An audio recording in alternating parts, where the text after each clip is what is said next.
नमस्कार प्यारे बच्चों, आपका हार्दिक स्वागत है आईपी स्टडी के वीडियो लेक्चर्स में। आज हम एक महत्वपूर्ण विषय के बारे में चर्चा करेंगे जिसका नाम है कैसे देखें शब्दकोश। तो बच्चों, कभी कभी हम पढ़ते वक्त कुछ ऐसे शब्दों से परिचित होते हैं जिसका अर्थ हमें नहीं पता होता। तो ऐसे में हम क्या करते हैं? किसी से पूछते हैं। पर क्या ये अच्छा नहीं होगा कि हम उन शब्दों को, उन अर्थों को खुद ढूंढें?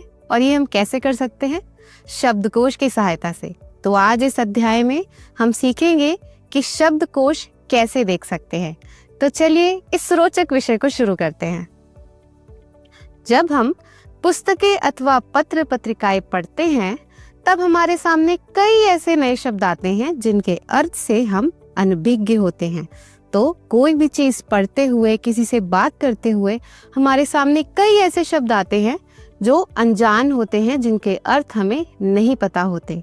ऐसे शब्दों के अर्थ जानने के लिए हम शब्दकोश की सहायता लेते हैं। तो उन शब्दों को जानने के लिए, उनके अर्थ को जानने के लिए हम किसकी सहायता लेते हैं? शब्दकोश की, जिसे आप इंग्लिश में डिक्शनरी कहते हैं। तो पहले हम जानते हैं कि शब्दकोश क्या है। शब्दकोश दो शब्दों के मेल से बना है, शब्द जमा कोश। शब्द का अर्थ आपको पता है।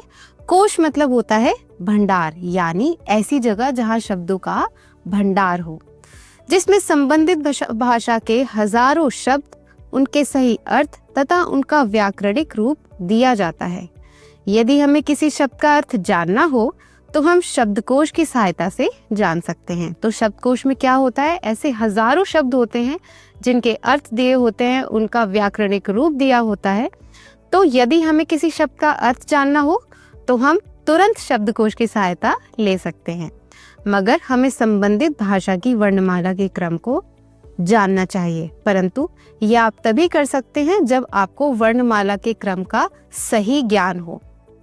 हिंदी शब्दकोश में पहले स्वरों से प्रारंभ होने वाले शब्द तथा फिर व्यंजन से शुरू होने वाले शब्द एक निश्चित क्रम में लिखे जाते हैं। तो शब्दकोश में पहले आपको स्वरों का क्रम मिलेगा, उसके बाद आपको व्यंजन का क्रम देखने को मिलेगा। चलिए एक बार दोहराते हैं स्वरों और व्यंजनों का क्रम।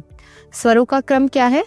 अ, आ, इ, ई, उ, ऊ, री, ए, ओ, औ।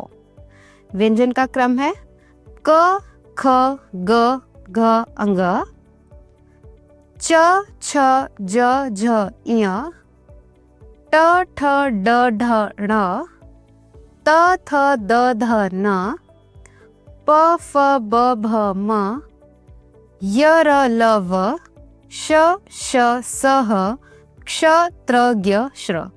ये था व्यंजन का क्रम। तो यदि आपको व्यंजन का और स्वर का सही क्रम पता हो तभी आप शब्दकोश आसानी से देख पाएंगे। तो अब शब्दकोश कैसे देखते हैं?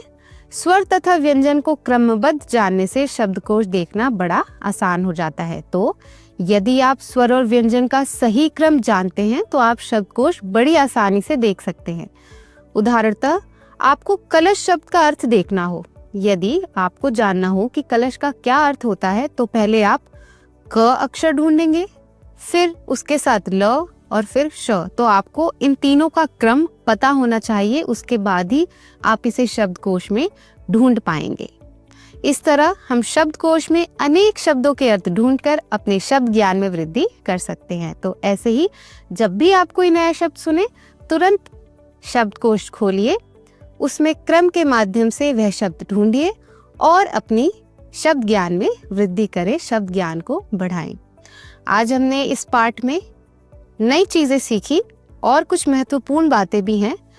अंग, इय, ड़, ढ़ और ढ से कोई शब्द प्रारंभ नहीं होता। तो ये 5 अक्षर ऐसे हैं जिससे कोई शब्द शुरू नहीं होता है। तो यह आपको शब्दकोश में देखने को नहीं मिलेगा। इससे शुरू होने वाले शब्द आपको देखने को नहीं मिलेंगे।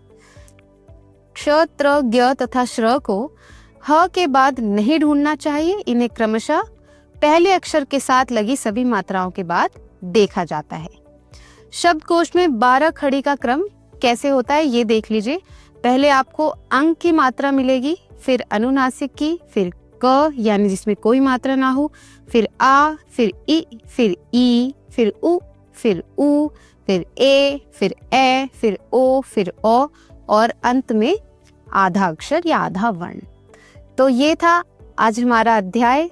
हमने सीखा कि कैसे हम शब्दकोश की सहायता से अपना शब्द भंडार बढ़ा सकते हैं, अपने शब्दों के ज्ञान में वृद्धि कर सकते हैं। तो ऐसे ही नए शब्दों की जिज्ञासा को खत्म करने के लिए शब्दकोश की सहायता लीजिए। आज का अध्याय यही समाप्त होता है। मिलते हैं नई कक्षा में नए अध्याय के साथ। तब तक पढ़ते रहिए, सीखते रहिए और मुस्कुराते रहिए। धन्यवाद।